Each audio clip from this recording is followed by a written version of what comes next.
Hello and welcome to the Being and Becoming podcast. Together, we bring honest and conversations about thoughts we're having and books we're reading in the hopes of becoming better, more able versions of our current selves. My name's Logan Hauer. Today, I'm joined by a special guest today named Ethan Storms. Ethan is a very good friend of my brother-in-law, Garrett. So shout out Garrett for hooking us up and getting him on the show. Thanks for coming on, Ethan. I'm so glad to be here. Thanks for having me. Absolutely, yeah. Love the enthusiasm right up top. So, yeah, but just as a little background on Ethan, he lives in Arizona currently, Phoenix, Arizona area, and just finished his first year teaching. So I'd love to turn it over to you to get some kind of initial thoughts on things you've learned in that first year, and maybe kind of what that was like. Yeah, for sure. So first and foremost, I teach U.S. history in a Phoenix area school. I love it. Uh, I don't know. I've loved history my whole life, so getting to like impart that knowledge with students and really build relationships with students, that's honestly what I love about teaching.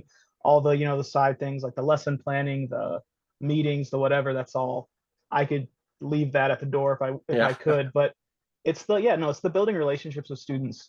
Especially I'm in a Title One school, which means basically to be a Title One school, 50% or more of the students have to be on free or reduced lunch. And the school I'm at, it's like 80% students. So there's like a definitely like a poverty level there. But I like working in Title One schools specifically. It's I don't the students are just more grateful, if that makes sense. They really care and they really want they're happy that they have like an adult that cares about them and cares that they're getting an education and will talk to them about their life.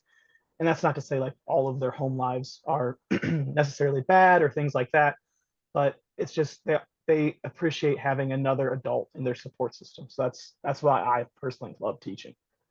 yeah, no, that's awesome. I think that's like there's seems to be a very real passion and an intrinsic value that you're getting from the job, much more than just the um you know punching the clock and just kind of putting time in. It seems like you're very vested in the kids' education, like you're talking about.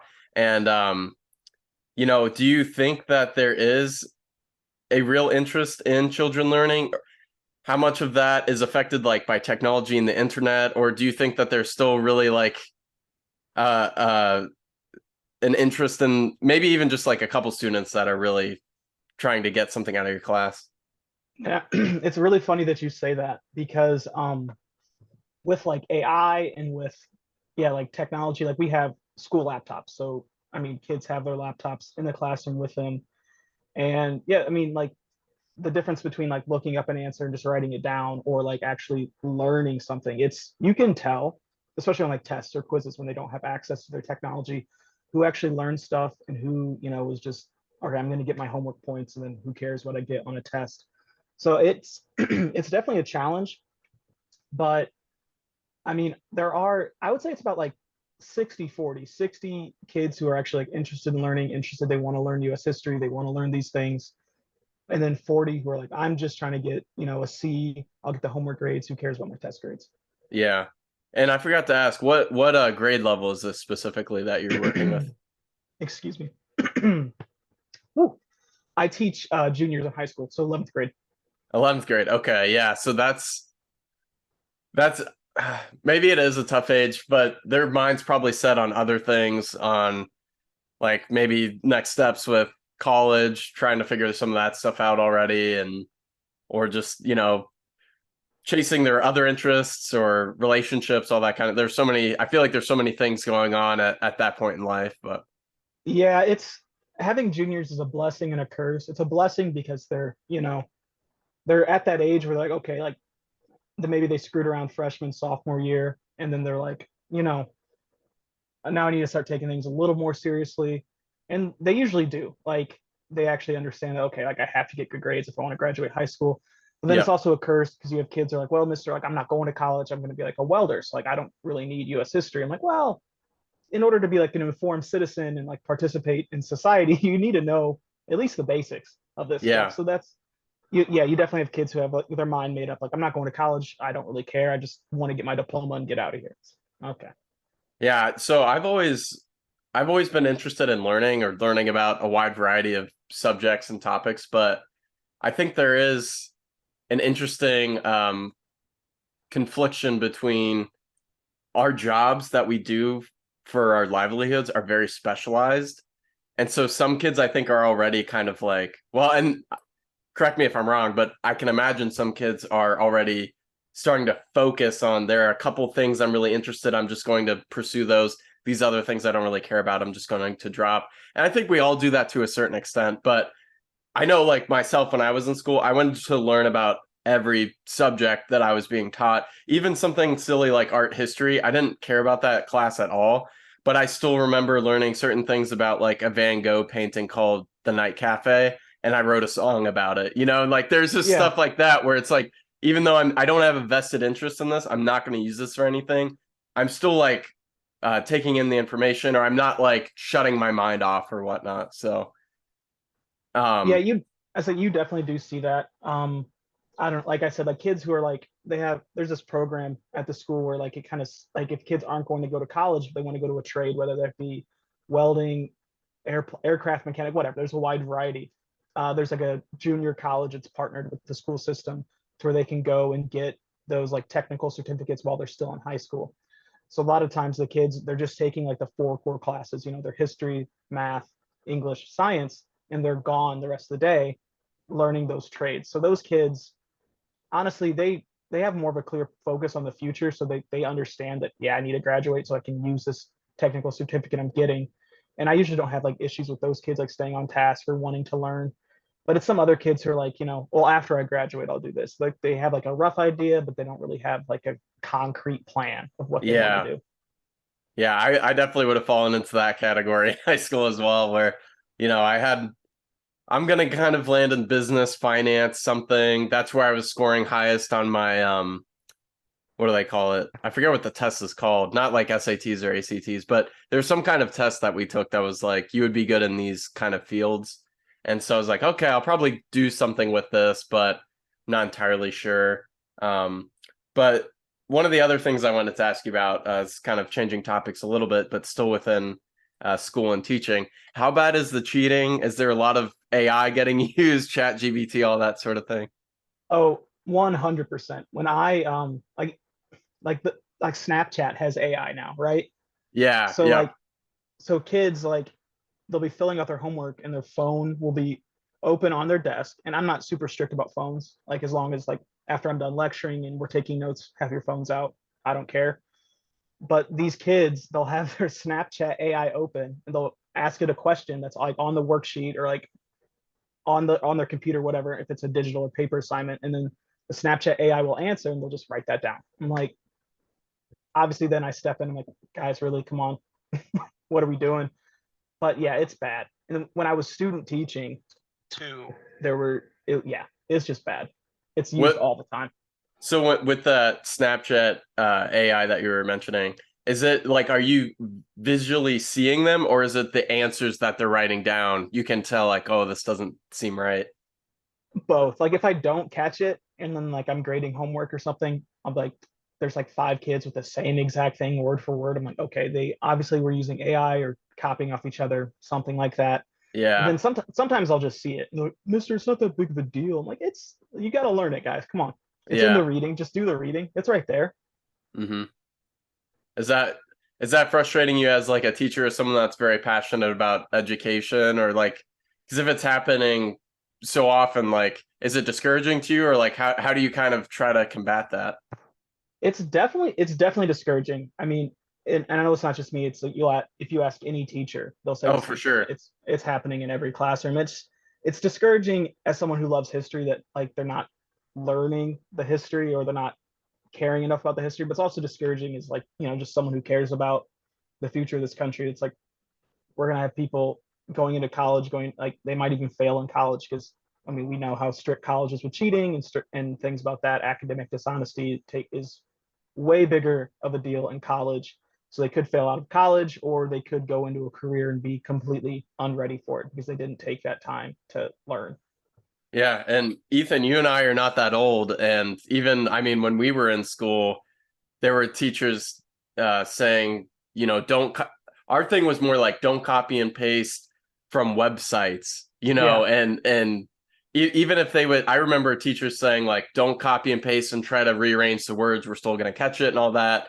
And I think they had some kind of program that would identify like this was plagiarism or something like that. And that was enough of a deterrent for me. And as obviously, like I was someone that actually wanted to learn as well, but that was enough of a deterrent to, I don't think I ever did that or tried that, but the technology is just getting so much better so quickly that it's I mean it's really sad because I don't like the idea of school or the education system in general being viewed as like a game, and right. it's like a cat and mouse thing where the children are trying to think or use this technology that's getting better and better to not have to do their work, and then the teachers are trying to not only catch that but make sure they're learning. It's like it's kind of like the job just keeps compounding, or something. It's like there are more layers to this that I just feel like I wish weren't there. Yeah, no, it gets, I mean, every year there's something new. I mean, and teachers already have so much outside of just teaching. And then, it's just every year there's more and more stuff.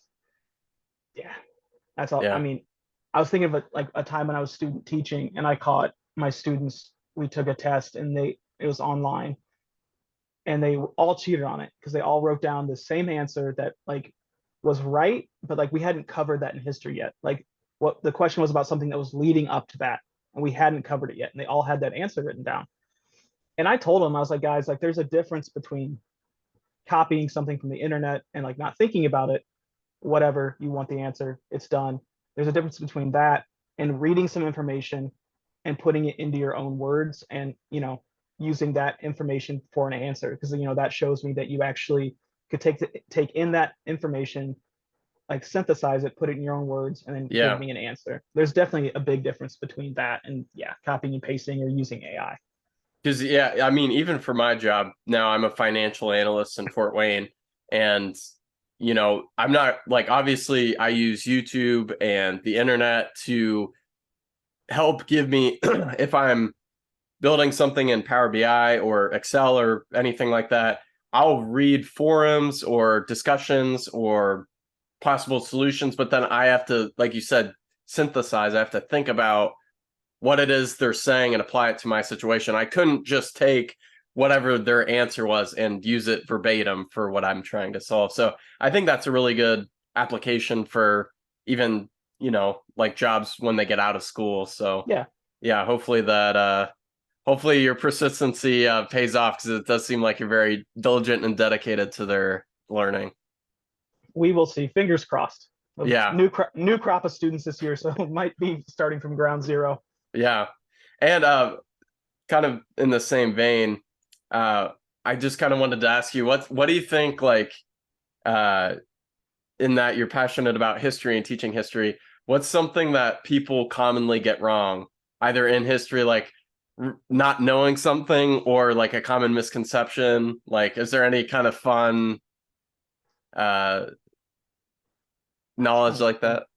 I'm trying to think. Common misconception.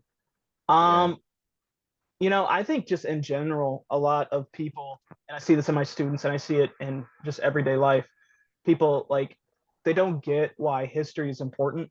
They just don't get like Mr. Like why my kids are like, why do I have to learn this? Like this doesn't have anything to do with me. Or I'll have, just friends, whatever, be like, I never really liked history because it just seems so boring and everything happened so long ago.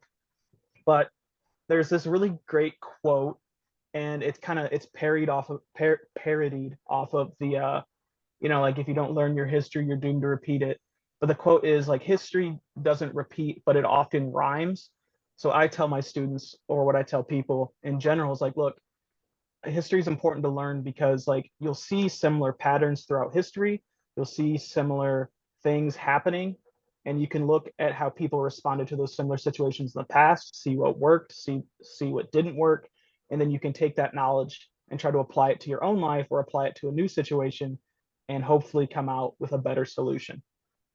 Yeah, no, I think that's a great piece of advice. Reminds me of the ecclesiastic kind of proverb of "there's nothing new under the sun," Yeah, right? Yeah, if we examine our past, with a fine enough lens, like we can probably solve a lot of what's going on today. Yeah. But yeah, no, I think that's a really great piece. And I've always loved history. I love reading about history and things like that. I don't think I ever studied it much beyond just gen ed classes in college and high school kind of history classes. But it's definitely very interesting. We're friends on social media, so I've seen you post about Roman Oh kind of yeah. memes and stuff like that. And I think the Roman Empire is just so fascinating, and the fact that we still use aqueducts and roads that are pretty similar to like what they were building and their lifetime, I think is like really fascinating. But wasn't sure if there are any, like, if you wanted to talk on that or any other kind of like historical periods that you find very interesting. I'd love to pick your brain on that. I could talk about Rome now until like I die. I love it so much. My fiance like was like last summer when like the how often does your man think about the Roman Empire memes were coming out. Like she had just gotten off of TikTok. She was like taking like a big social media break, and she was like, "I'm so mad." She's like, "I could go viral right now." She's like, "Cause like yeah, some guys think about Rome, but like Ethan, like you live and breathe Rome. That's all you talk about is Rome." Like, I'm sorry, but I don't know what to tell you. She's like, I'm so mad. It was very funny. Yeah, no, I think I've seen you post that meme, and I laugh because I will get on a YouTube rabbit hole of just watching Roman history. It's so fascinating. It just seems like it's endless too. You can just follow that as long as you as long as you can. It's so great. I mean, because it's Rome has impacted so much of like modern society. Like American political systems are, loosely based off of Greece and Rome. So it's impacted America so much. And then it impacted Western civilization I mean, since the fall of Rome, Western civilization has been trying to repeat it. Like you have Russia's their emperor was called the Tsars, which is just Cyrillic for Caesar. Germany, their emperor was the Kaiser, Germanic for Caesar. You know what I mean? It's just everyone has tried to emulate or try to be the new Rome. It's just it impacts so much of what we do today. And Russian and German history is very fascinating. Yeah, Especially, I'm a little bit of a nerd on the Russian history. I think the fall of the czars, like the Bolshevik Revolution, um, just a very interesting period, like that late 1800s, early 1900s, like yeah, um, and Dostoevsky. I'm sure you've read him or yes, whatnot, but I've he's read great. Crime and Punishment. I hope to read other books, but just immediately drawn into that society. And but yeah, no, I think there's so much I think to talk about with Rome, with how it's, like you said, impacted not only history but the Western world specifically. Do you have any kind of favorite historical figures from Rome, or like obviously like the emperors would be big? Do you have any favorite emperors or anything? Like Marcus Aurelius is a big one. Marcus Aurelius is my dude. Yeah, And not only as like an emperor was he great, but also, I mean, Stoicism, his impact on philosophy, really, yeah. really great. I have his book right next to me, Meditations. Meditations. I need Yeah, to read it. I have it too. I haven't read it yet though. I've Yeah. read, I've read like half of it. I've just been slowly going through it. I use it more as like a journaling exercise. I'll read, a couple Yeah. pages, and then I'll journal my thoughts. It's really good. But no, Marcus Aurelius, definitely a top guy. There is this was he the chair of philosophy at Princeton or Columbia? Anyway, some Ivy League school. He has a bunch of free lectures on YouTube, and he has a lecture on Marcus Aurelius that is really, really good. And basically, he just talks about like the greatest man, like the greatest virtue a man could ever be, like or could aspire to be, is Marcus Aurelius. This man with like the most power in the world, the most money in the world, whatever, lived a virtuous life. He's like anything that you or I do, any temptations we face are like nothing compared to the temptations he faced. And he lived a virtuous life. So what's your excuse? Yeah. That's a good one. That That's a is, good oh one. man. I got goosebumps right now just thinking about that, because yeah, he had every excuse in the world to be indulgent, to not only be a king but essentially a god amongst Yeah, like the most powerful empire in the world at that time. And yeah, I've definitely watched a lot of videos on him and stuff. I want to read his actual words in meditations. But yeah, it seems like he like, even though everything was given to him, he chose to kind of lean into the suffering and to be a virtuous person, and to not get distracted by all the flashy things in this world. So Now, I think my favorite non-Roman emperor was this guy named Cincinnatus, and I can't remember exactly. He's Roman Republic, and Rome was facing an existential crisis, and he got in these times of existential crisis, there was the office of dictator, which is what Caesar became, and then made himself dictator for life, and that's why he got assassinated. They weren't too happy about that, but Cincinnatus, he became dictator, and he defended Rome, beat the existential crisis. Again, I can't remember exactly what it was. It's been a while since I studied about Cincinnatus, but then he gave up his power, and that was like Rome. They're very big on, especially Republican Rome was very big on like having Roman virtue and doing the right thing and all this stuff, which we see in the empire kind of went to the wayside. But that was like Cincinnatus was like the pinnacle of Roman virtue. Everyone wanted to be Cincinnatus.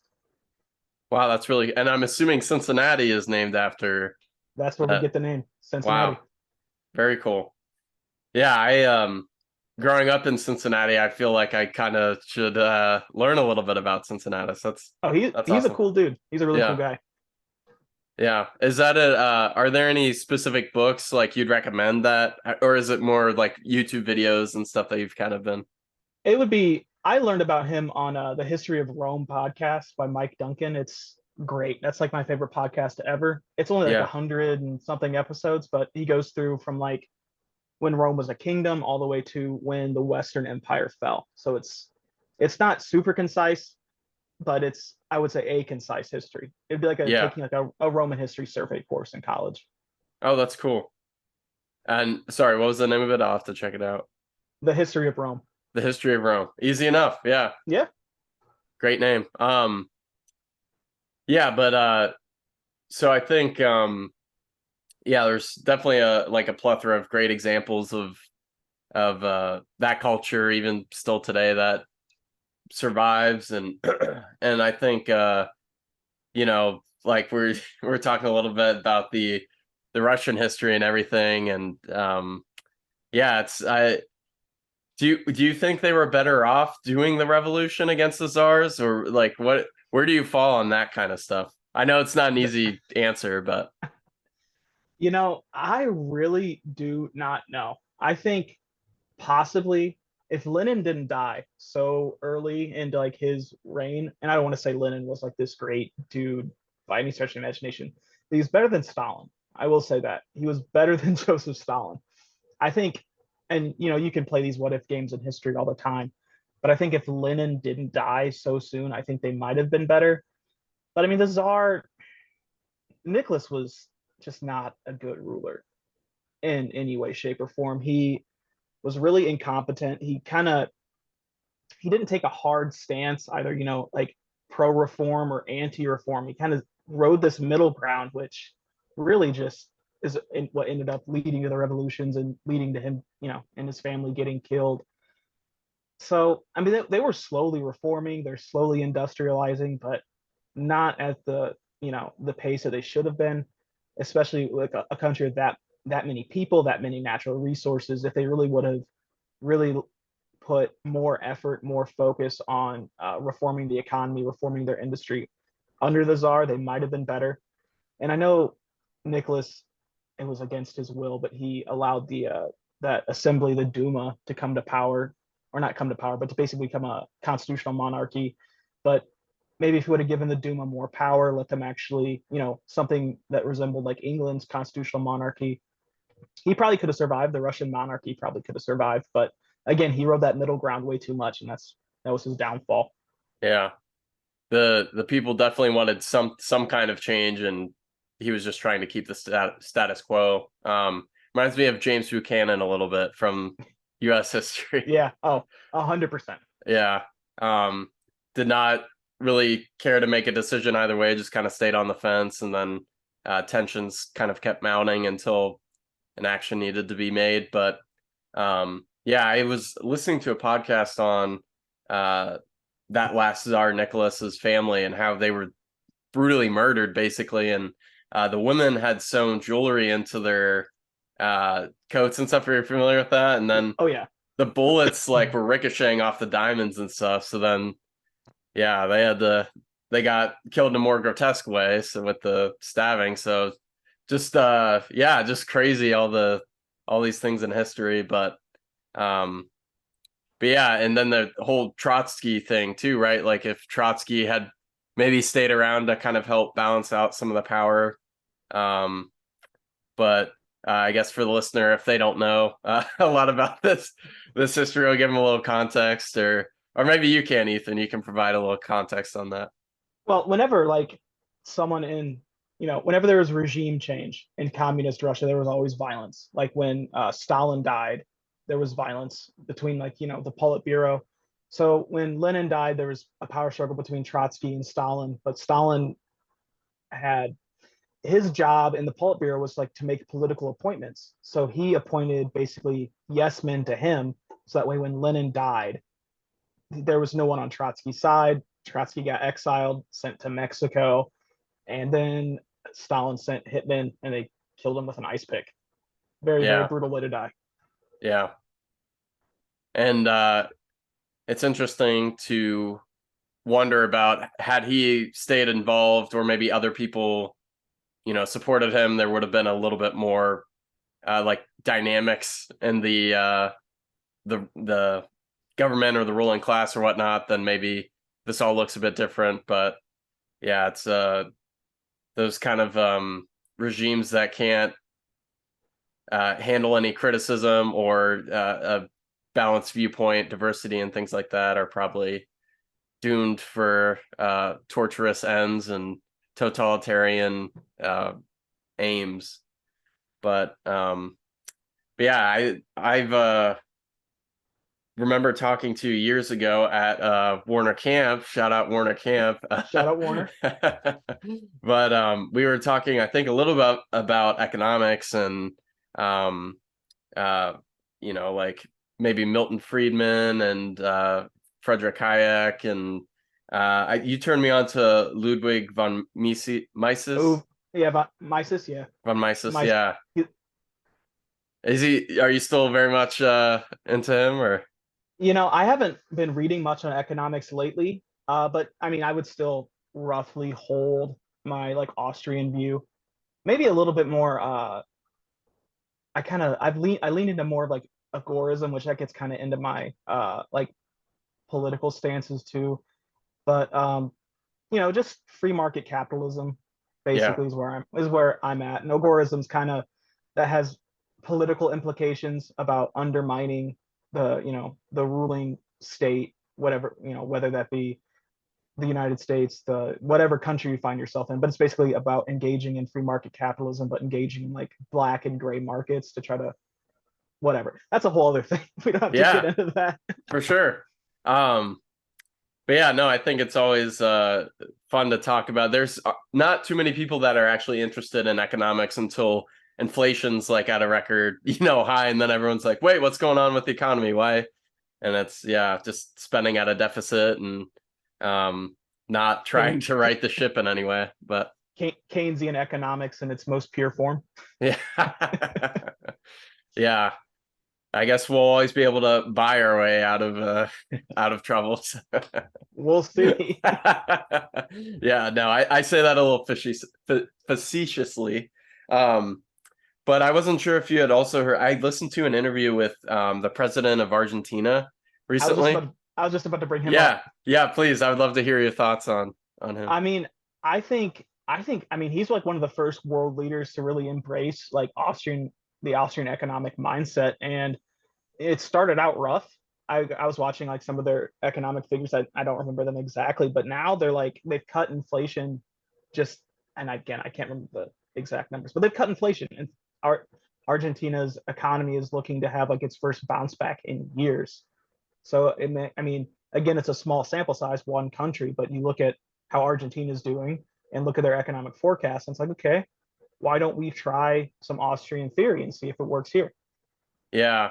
No, I definitely like the idea of that. And I think our government, economy, Federal Reserve, all those players in this game, I think are way too um afraid of a recession to try any of that sort of thing. And I think that especially being an election year, obviously, like you don't want to have unemployment increasing or jobs declining. And I just I'm really I'm I guess dismayed might be too strong of a word, but I get a little bit annoyed with those games that they're playing in the background when it's like your job should really be focusing on the economic health of the country and not necessarily about, who's sitting in what chair, and Yeah.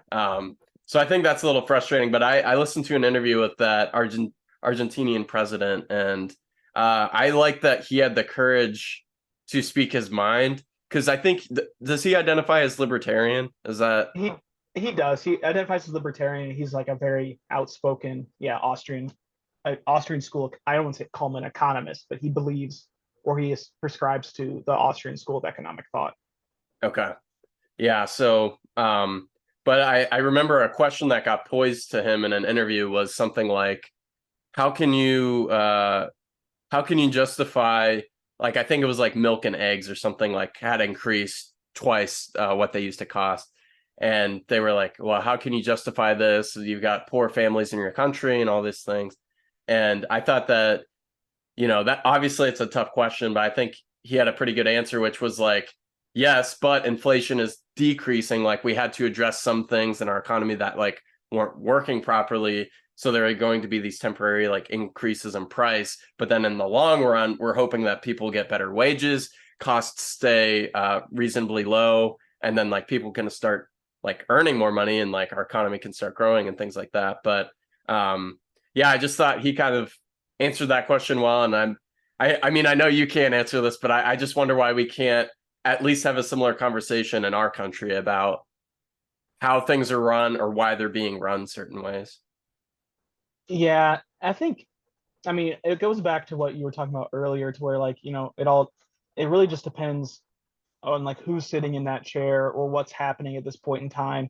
Because like the financial sector, the political sector, they're all so intertwined that, yeah, they are scared to take risks. They are scared to try new things because it might, yeah, especially in an election year or especially any time, because it will reflect badly on who's in the chair, who's running the country, who's running the Federal Reserve, what, you know, political party is currently, you know, has more seats in Congress, or what political party currently holds the presidency.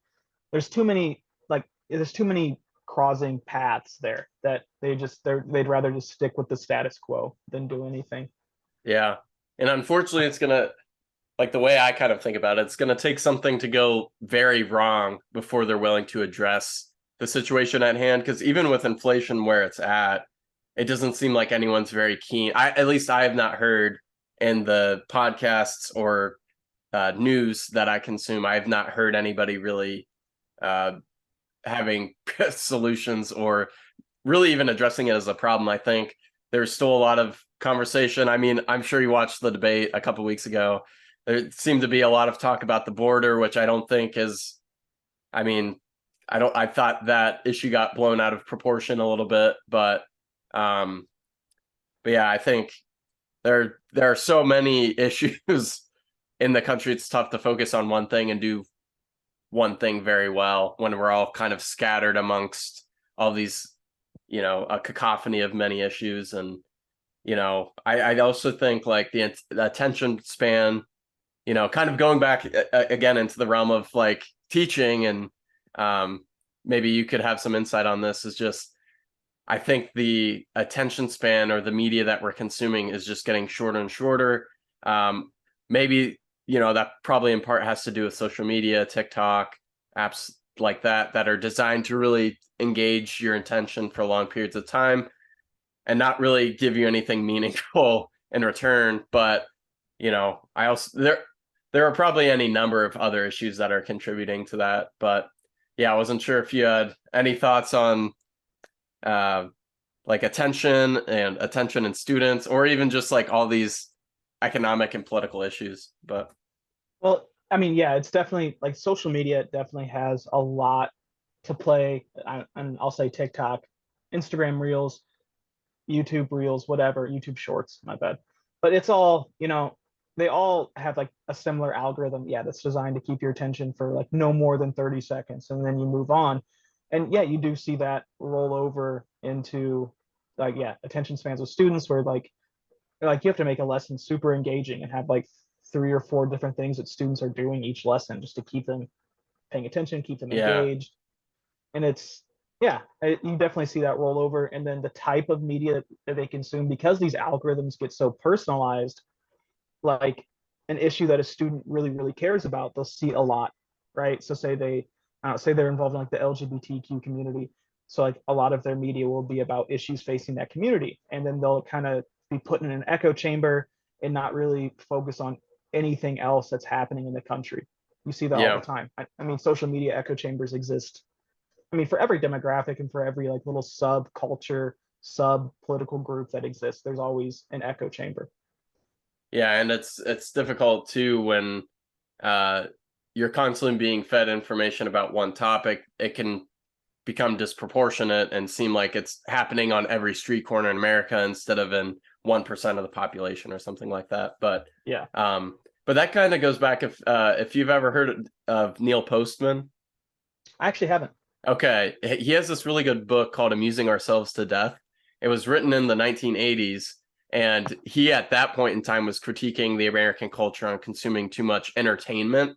So he had identified basically like 5 different areas of our lives and how entertainment was starting to become an increasing part in all those areas. So the news, politics, religion, um, education, and there's one more I'm blanking on, but he kind of addressed all of these areas on like, and when you saying you had to make a lesson plan, be able to have like 3 or 4 different components to keep the students engaged.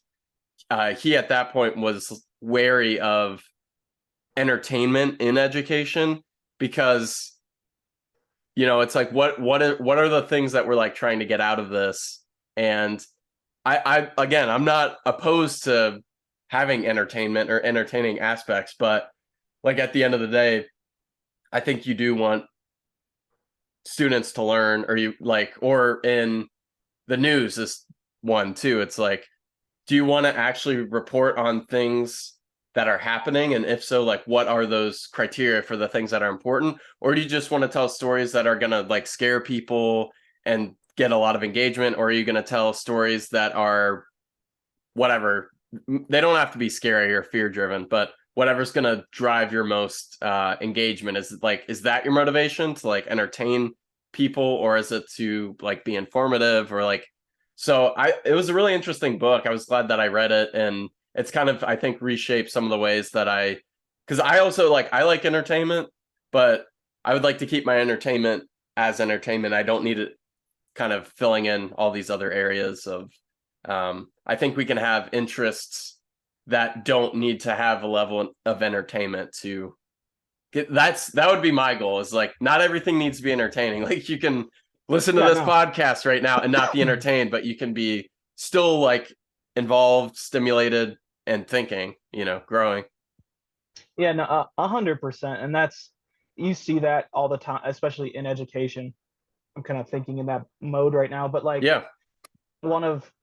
there's one of our principals has like a email signature that says something like, I can't, I'm gonna butcher it, but it's like basically like the value, he puts value in the entertainment and education. Basically, it's like entertain. I can't again. It's like entertained students are engaged students. So it's like, are they or aren't they? I don't know. I still, if I could teach the way I really wanted to teach, it'd just be, it sounds boring, but it'd be lecture and notes. I can sit there and I can talk about history. I'll have a PowerPoint.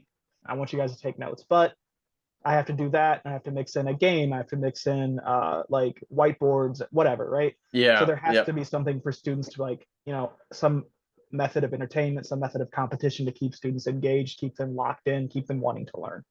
Yeah.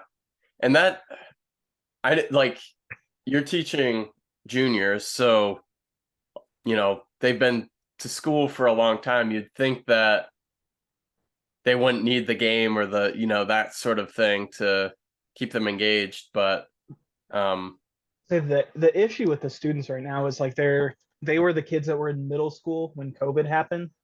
So like oh wow, they lost out of like, sixth, seventh, eighth grade of like, and those are like really formative years of like how you're supposed to behave in a high school classroom, right? Because that's middle school. It's yeah, like it's junior high. It's training you how to behave in a high school classroom, how to behave in a high school setting, how to learn in a high school setting, and they missed out on all of that. So it's you'll find like the maturity level of students is lower than it was when like we were in school when we were juniors in high school. There's a different maturity level. There's different way different attention spans. And again, that can go back to social media, but it has a lot to do with maturity level as well. yeah. And I think that's a great caveat too. It's like, uh, I think in hindsight, the shutting down the schools during COVID, maybe we should have thought, maybe there should have been more discussion and debate about that instead of just shutting them down and sending students home.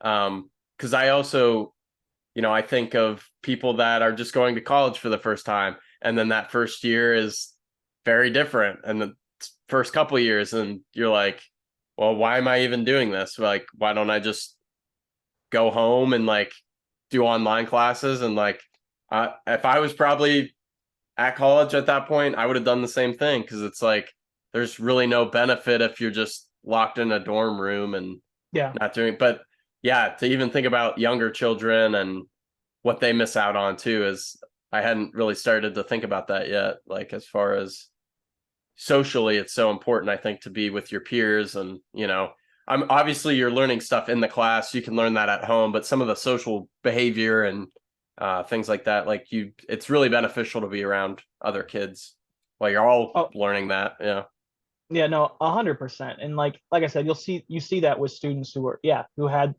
their middle school in COVID and even late elementary school in COVID. There's just some social things that they just don't get. They're not they just don't get it because they didn't have those formative experiences in middle school. yeah, yeah, totally understandable. Yeah, it's just I don't know, it's one of those things. I feel like life is going to keep, the world's going to keep changing. It's not going to be like it was when we were younger. I accept that.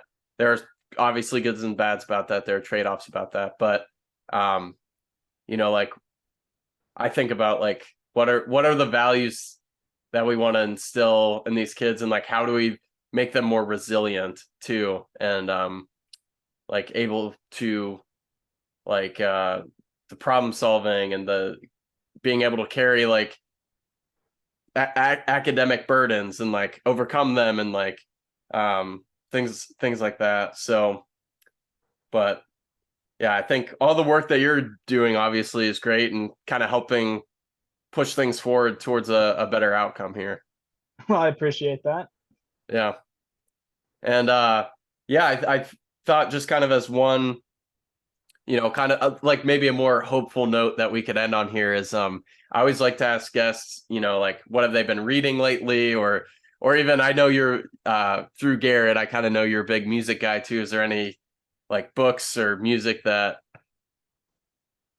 Man, honestly, I mean, because I was just traveling this last month, so I haven't got the chance to do a whole lot of reading.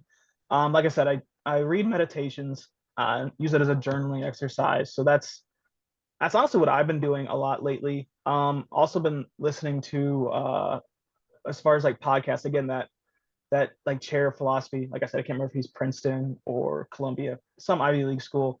He has a bunch of free lectures on YouTube, and I listen to stuff about Kierkegaard or Marcus Aurelius, and just really Kierkegaard especially. Interesting dude, interesting way of thinking about life, and that's really what I've been listening to.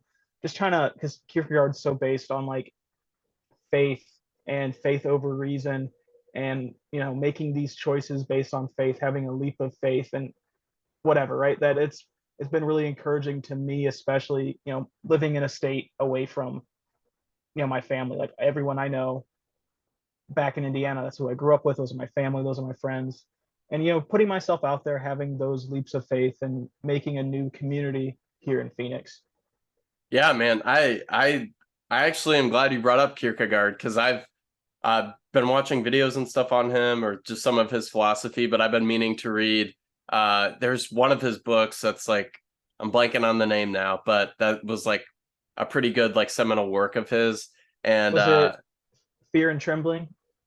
that's not the one I was thinking of. The concept of dread? No, no, neither of those. Whoops. Maybe it's not one of his seminal works then. It could also be Either Or. That's like his big magnum opus. I think it's Either Or. Okay, either or.